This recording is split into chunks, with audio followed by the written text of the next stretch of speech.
अस्सलाम वालेकुम जी।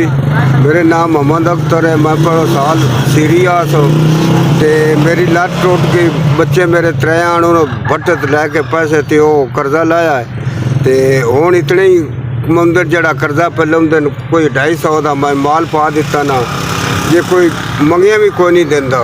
जे उस मेरे को इतने पैसे जड़ा 200-250 का मैं पा लेना, कोई 200 कभी 150 बन जाता है।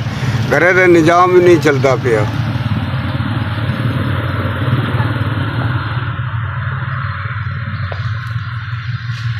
चार पैसे होने दे मेरा कारोबार बढ़ जाएगा, दाल रोटी मेरी बन जाएगी।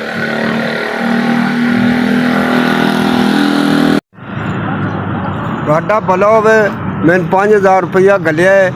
मेरे बच्चे त्रावे फसे नो भट्टे ते तुहाडे बच्चे में बात रहो, इंशाअल्लाह खुश रहो ते मौला तुहानू सुखी रखे। मेरी इमदाद कर दे, तुहाडी रब इमदाद करे। तुहाडा भला होवे। मैं कोई केला पा लवां, कोई माल्टे पा लवां, तुसा पैसे गलन कोई पैसा ना, काम बंद हो गया। तुसा इमदाद की मेरी, अल्लाह करना काम चाल पाना, तुहाडी मौला इमदाद करे।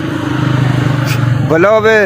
मैं एक ही लत्ते ते मुथाज हाँ, एक लात ते निरी ते कारोबार चले तो इंशाअल्लाह वसदे रहो। मौला सुख देवे, खैर रवे। मेरी इमदाद कर दे, तुहाडी मौला इमदाद करे। ते